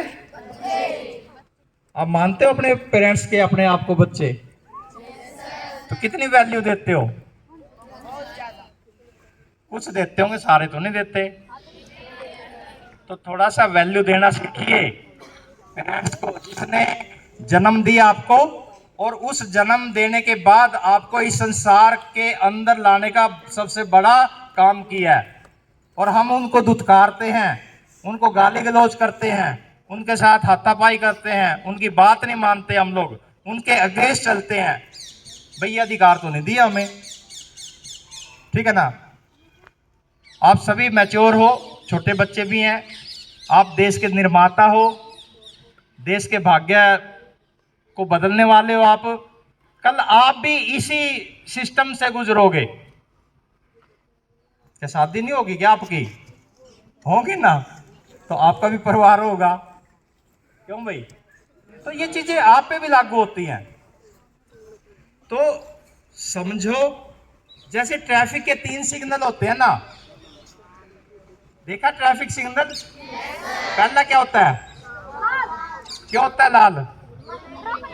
किसके लिए? रुकने के लिए। रोकने के लिए या रुकने के लिए? उसके बाद क्या होता है? रेडी होने के लिए। गुड। और तीसरा क्या होता है भाई? क्या होता है? चलने के लिए, यानी मूव करने के लिए। तो जिंदगी के अंदर भी हमारे 3 सिग्नल हमेशा काम करते हैं। पहला है रेड सिग्नल। जब आप इंटरनेट का प्रयोग करते हो तो उस पे भी रेड सिग्नल आपने एक बार ये देखना है, मोबाइल चलाते समय, टैब को इस्तेमाल करते समय, कि भी मैं देखने क्या जा रहा हूं, मैं रुकूं, कौन सी वेबसाइट खोलनी है मैंने, कौन सा यूट्यूब चैनल खोलना मैंने, ठीक है ना, क्या देखना उसके अंदर, क्या नहीं देखना। फिर वो पीला आ जाता है निशान, ठीक है ना, रेडी है भाई। ये आपका जो मन है ना, यहाँ पे जो ये हमारी क्या आम भाषा में क्या कहूँ, क्योंकि वीडियोग्राफी भी हो रही है यहाँ पे, ये हमारी जो है ना, हाँ ठीक है ना, मैं कहना नहीं चाहता था लेकिन कह दिया आपने। तो ये है ना, यहां से सारी कमांड एंड कंट्रोल यहां से है।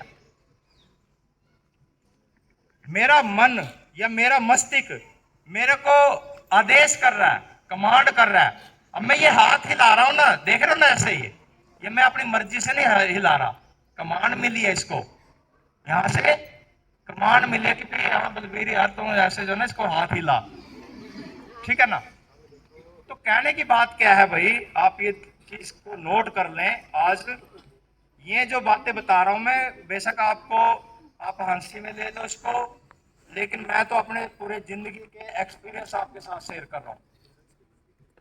अच्छा ये साथ अटैचमेंट है इसका, अच्छा। तो मेरा कहने का भाव ये है कि मैं इसलिए आपको ये सारी बातें बता रहा हूँ क्योंकि मैं रियलिटी में मैं बता देता हूँ अपनी पर्सनल लाइफ के बारे में आपको थोड़ा सा। मेरा जन्म 10 जनवरी 1968 को गांव रोडान माजरा, जिला कैथल, जिला करनाल के अंदर हुआ था। ठीक है, कितना बताया भाई? अब अंदाजा लगा लो, जोड़ दो, आज 23 चल रहा है, तो यानी 56 उम्र है मेरी अभी। ठीक है, गुरुजी कह रहे थे आते समय, वो सुरेश जी, सर बड़ा मैं ट्रेन किया हो आपने, तो लगते नहीं। मोबाइल लगना ना लगना तो अलग बात है, लेकिन हूँ फैक्ट तो फैक्ट होता है। ठीक है ना। अब मैं लड़की या औरत तो है नहीं कहते, सुना है कि भी वो उम्र छिपाती हैं, है ना। तो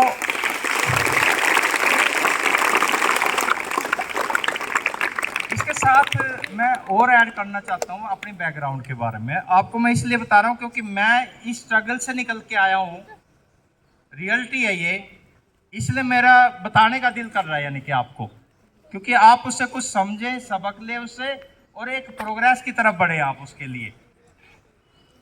चलो जी, गांव छोड़ दिया हमने बहुत अर्ली लाइफ में, यानी कि 10 साल का था मैं जब हमने गांव से आके कैथल में शिफ्ट कर गए। हम लोग, पिताजी नौकरी में थे तो वो ले आए साथ में, अपना शहर में चले गए हम कैथल में। और मैं उस वक्त गवर्नमेंट प्राइमरी स्कूल जो हमारा गांव का था रोडान माजरा, उसके सरकारी स्कूल में पढ़ता था।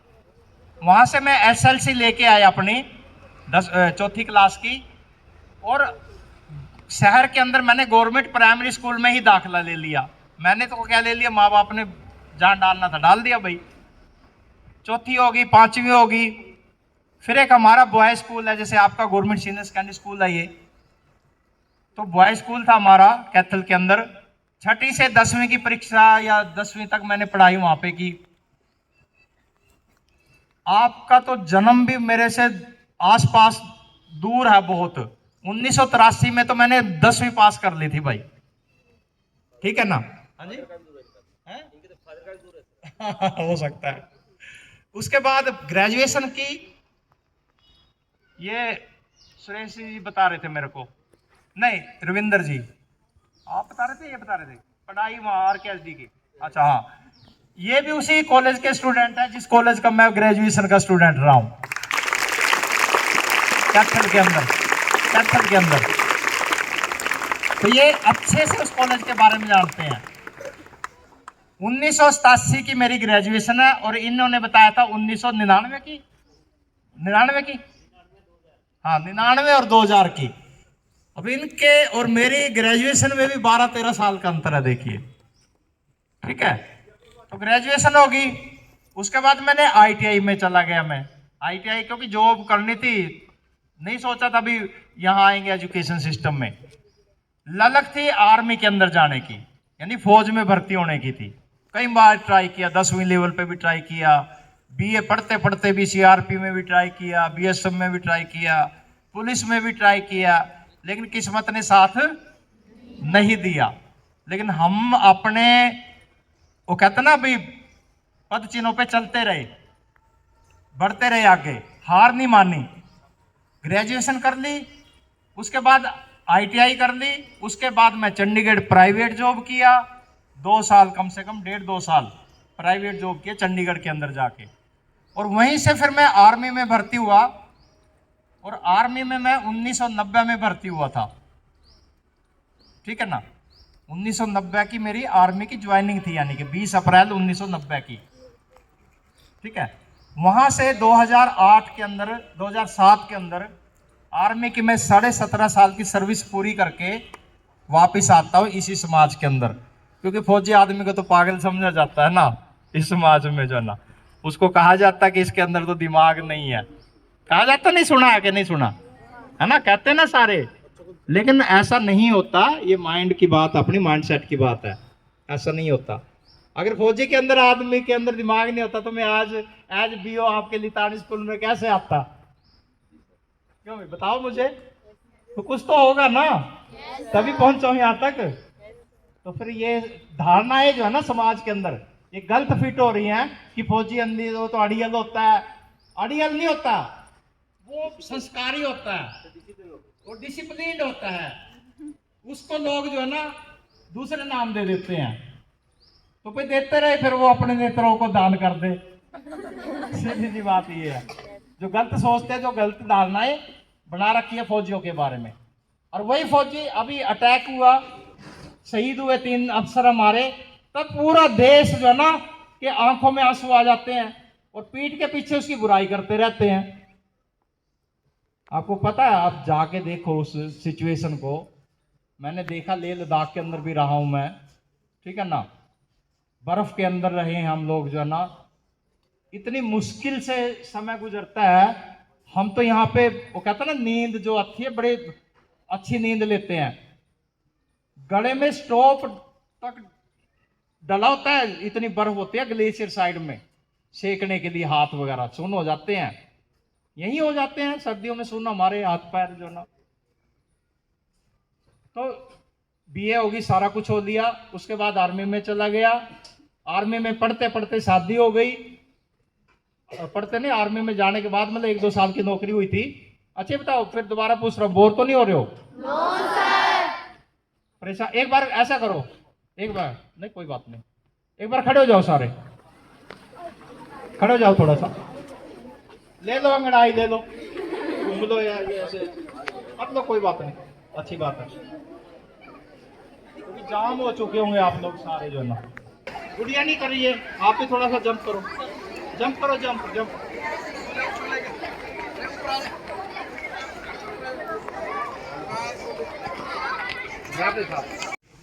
मैथ वाले एक प्रॉब्लम लेके आए, मैथ वाले टीचर के पास, हिस्ट्री वाले हिस्ट्री के पास लेके आए। अगर आप 56 क्वेश्चन लेके आते हो डेली, तो आपका जो टॉपिक है ना वो पढ़ाने वाला, बच क्या रह जाएगा उसके अंदर, मुझे बता दो। डिफरेंट क्वेश्चन होंगे, डिफरेंट, उसका टीचर बच्चों से ही पूछे कि हाँ भाई बता भाई इसका आंसर क्या है, पहले टीचर बच्चों से निकलवाए, जितना बता पाता ठीक है, अगर ऐड ऑन करने की आवश्यकता तो उन्हें टीचर उसको क्लैरिफाई करे उसको। और इसी तरह से वैसे तो सभी पे लागू है ये बात, बट बोर्ड क्लासेस पे थोड़ा ध्यान देने की आवश्यकता है, क्योंकि रिजल्ट देखने पड़ेंगे हमें। पिछले 2 साल के रिजल्ट हम लेके जाएंगे आपसे, पिछले 2 साल के रिजल्ट मैट्रिक का, +2 का हम लेके जाएंगे यहाँ से आज, कि पिछला रिजल्ट क्या रहा आपका, यानी लास्ट ईयर का और उससे लास्ट ईयर का, ठीक है ना। तो इसलिए बता रहा हूं, 2 तरीके हैं नंबर लेने के, 2 तरीके हैं नंबर अच्छे लेने के। एक तो लगातार पढ़ाई करना, एक जो टीचर ने पढ़ा दिया उसको घर जाके उसको रिवाइज कर लेना, और एक सेल्फ स्टडी मोड, यानी टीचर ने भी पढ़ा दिया और इधर उधर से भी आपको नेट से भी मिल गया, सारा कुछ आपने देख लिया आपने। फिर आप अपने आप उसको जो ना इवेल्युएट करो कि भाई मैंने ये चीज, हाँ पढ़ना मुश्किल नहीं है, पढ़ना मुश्किल नहीं है, समझ के साथ पढ़ना मुश्किल है। जिस बच्चे ने ये मान लिया कि मैं तो समझ के साथ पढ़ूंगा, वो बच्चा इतना अंडरस्टैंड कर लेगा उस कंटेंट को, उस एरिया को, उस जो भी टॉपिक आपका या जो भी लाइन है या पैराग्राफ का आपका। सिर्फ पढ़ना नहीं है भाई, उस पढ़ने के बाद आपको समझना उसको, और बच्चा वही टैलेंटेड माना जाएगा जो बच्चा अपनी समझ से, बिना गाइड के, बिना किसी उसके लाग लपेट के अपना आंसर क्रिएट कर दे एग्जाम के अंदर। अब वो मौका है, कोई प्रॉब्लम नहीं, इसमें आपके नंबर कम आ जाएंगे, लेकिन समझ के साथ अपना जवाब देना सीखो, नंबर 1 बात। Number 2, to the point answer देना सीखो। आपसे पूछा रामायण में राम कौन था, आप लिख रहे हो राम उसका दशरथ का लड़का था, उसके 4 भाई थे और उसकी 4 जो है ना माएँ थी, ये था वो था, कोई नो नीड। आपसे पूछा राम कौन था, उसी का ही जवाब दीजिए, बस टू द पॉइंट। ना तो टीचर के पास समय इतना, ना ही किसी के पास समय कि वो आपके रामायण को पूरा पढ़ेगा। तो टू द पॉइंट जो यानी पूछा गया उसका जवाब दीजिए, सिंपल सी बात है। समझ में आ गई बात ये। तीसरी बात इंपॉर्टेंट इसके अंदर, how to get even a, ये क्या है, उंगली नहीं, एक 1, हाउ टू अमल में लेके आएंगे। और मैं ये भी आशा करता हूं कि इन फ्यूचर आप कुछ गलत काम इस टाइम से रिलेटेड नहीं करेंगे। मैं एक एग्जांपल और दे देता हूं। देखिए, भटकने की उम्र है ये आपकी।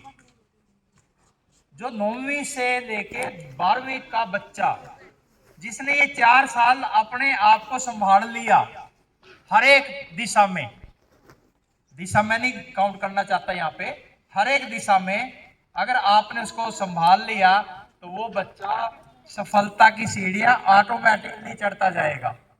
और जिसने ये खराब कर लिए 4 साल आपके अपने, चाहे वो 9वीं हो, चाहे वो 10वीं हो, चाहे वो 11वीं हो, चाहे 12वीं हो, तो वो कहीं ना कहीं लुटिया डुबो देगा अपने परिवार की भी, खुद की तो लुटिया डुबोएगा ही डुबोएगा भाई। तो be a sincere person, be a sincere student, be a citizen of आइंदा। स्कूल कैंपस में, कोई भी स्कूल कैंपस क्या, बाहर भी, घर पे कोई इजाजत थोड़ी आपको गलत काम करने की, माँ बाप को इजाजत थोड़ी देता आपको गलत काम करने की। तो इसलिए थोड़ा सा रिस्पॉन्सिबिलिटी, कितना पेरेंट्स के काम में योगदान देते हो, कितना उनकी फाइनेंशियल हेल्प करने में आप योगदान दे सकते हो, वो चीज सोचियो ना भाई। ये क्या है, मीडियम क्रैक कर लिया, व्हाट्सएप यूज कर लिया, इंस्टाग्राम यूज कर लिया, क्या ये तो 4 दिन की चांदनी फिर अंधेरी रात। अरे रील तो मैं भी बनाता हूँ भाई। आप में से रील कितनी बनाती है लड़कियां, बताओ? कोई बनाती है? कोई हाँ नहीं भरेगी नहीं। लड़के भाई रील कितनी बनाते हो? ये बनाता है, इधर हाथ खड़े, अरे ये हाँ, पता है रील क्या होती है? अरे हाथ तो खड़ा कर रहा था। मतलब पूरे स्कूल में कोई रील नहीं बनाता। बहुत अच्छी बात है, तालियां बजा लो भाई फिर अपने लिए जो ना।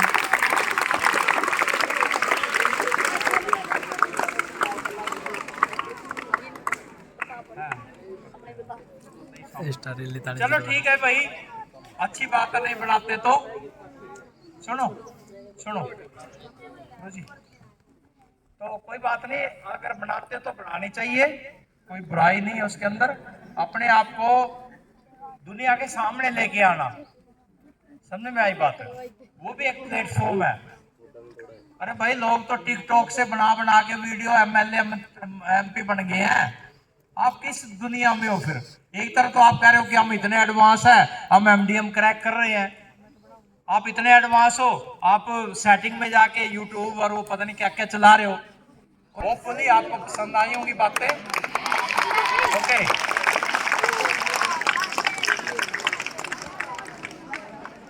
बहुत बहुत धन्यवाद आप सभी का।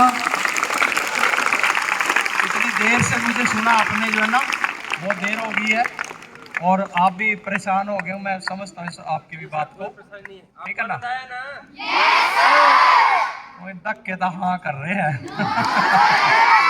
नहीं तो मन में तो ये आ रहे होगे, मतलब लड्डू फूट रहे हो कि कद यहाँ बाय बाय टाटा यहाँ से जाऊंगा जो ना छुट के जो ना।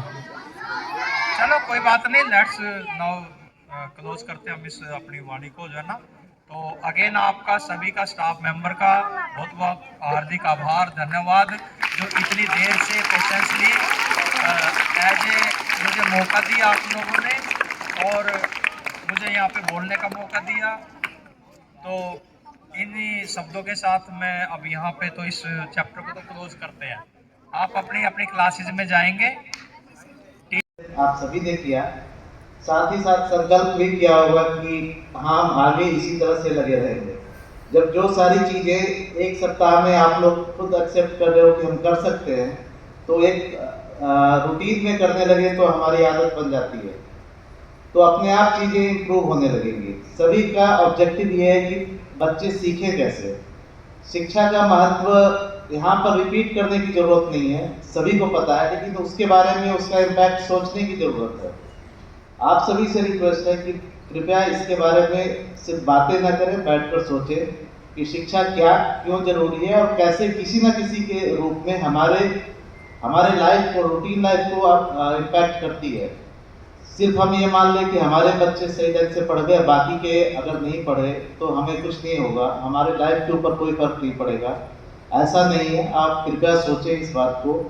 सभी बच्चे पढ़े हमारे समाज के, सभी आगे बढ़े, तब हमारा जो लाइफ है, हमारा देश है, बहुत ही अच्छा होगा। एक जो सबसे बड़ी चीज उभर के आती है हमारे सरकारी विद्यालयों में, ये 7वां जिला है, एक कॉमन फैक्टर रहा है कि बच्चों की उपस्थिति ज़्यादा नहीं हो पाती है। रीजन भी सभी का वही है कि माँ बाप मजदूरी पर जाते हैं, ध्यान नहीं देते हैं, भेज नहीं पाते हैं, सभी का कॉमन रीजन है। जब मैं जिस स्कूल में था उसमें मैं आगे का एक ऑप्शन रख रहा हूँ, अपना विचार रख रहा हूँ कि कैसे इसके ऊपर काम करें कि अटेंडेंस कैसे इम्प्रूव हो। एसएमसी मेंबर्स के साथ बैठा था, तो उनके साथ डिस्कशन करते करते एक अच्छा आइडिया निकल के आया। प्रिंसिपल साहब हैं बैठे, ये भी सहमत हुए थे कि क्यों ना एक दिन एटलीस्ट हर एक स्कूल में सारे पेरेंट्स को किसी छुट्टी के दिन बुला करना पड़ेगा कि सिर्फ आपके पढ़ाने से बच्चे नहीं सफलता पाएंगे, उनकी सफलता में माँ बाप को भी शामिल करना ही उतना आवश्यक है जितना आपका मेहनत करना है। तो वो भी आपका ही पार्ट है कि किसी न किसी रूप में हर एक पेरेंट से जुड़े, इतना मोटिवेट करें कि बच्चे एटलीस्ट स्कूल तक तो आ जाएं। स्कूल में जो कमियां हैं इंफ्रास्ट्रक्चर की और इन सभी चीज़ों को हमने नोट किया। हमारी तरफ से पूरा प्रयास रहेगा कि स्कूल में सब कुछ ठीक ठाक हो जाए, लेकिन साथ ही ये उम्मीद करूंगा कि सिर्फ हमारे इंस्पेक्शन के भरोसे ना बैठे, आप अपने आप में लगातार सुधार करने का प्रयास करते रहें। जिले की टीम यहाँ पर बैठी है, एडीसी साहब भी बैठे हैं, इनसे ये रिक्वेस्ट करूंगा कि हमारे ही एटलीस्ट मॉड्यूल लेकर महीने या 2 महीने में कुछ स्कूल आप सरप्राइज भी इस तरह तरीके से विजिट करोगे तो अपने आप इनकी ऊर्जा बनी रहेगी। जैसा कि एक प्रिंसिपल साहब कह रहे थे कि अगर ये विजिट होता रहे तो हमारी ऊर्जा बनी रहती है। तो ऊर्जा बनाने में जिले की भी टीम शामिल हो सकती है। बाकी हमारा प्रयास रहेगा कि हम एटलीस्ट महीने में 2 जिले तो कवर करें। तो उसके हिसाब से भी देखता हूँ तो साल में स्कूल का एक ही बार नंबर आता है, तो बार बार हर एक महीने हमसे भी नहीं हो पाएगा। इसमें ज़रूरी है कि आप सभी लोग मोटिवेटेड रहें, जिले की टीम इसमें लीड ले। हमने एक कोशिश की है, एक पहल की है कि इन्वायरमेंट थोड़ा चेंज हो, बच्चे टीचर बच्चों के ऊपर फोकस करके पढ़ाना लिखाना शुरू करें। और हम अपनी जो हमारा ऑब्जेक्टिव है हमारे विभाग का, जो पूरे समाज के लिए, पूरे देश के प्रति है, इन सबको हम सफलतापूर्वक पूरा करें। धन्यवाद, जय हिंद।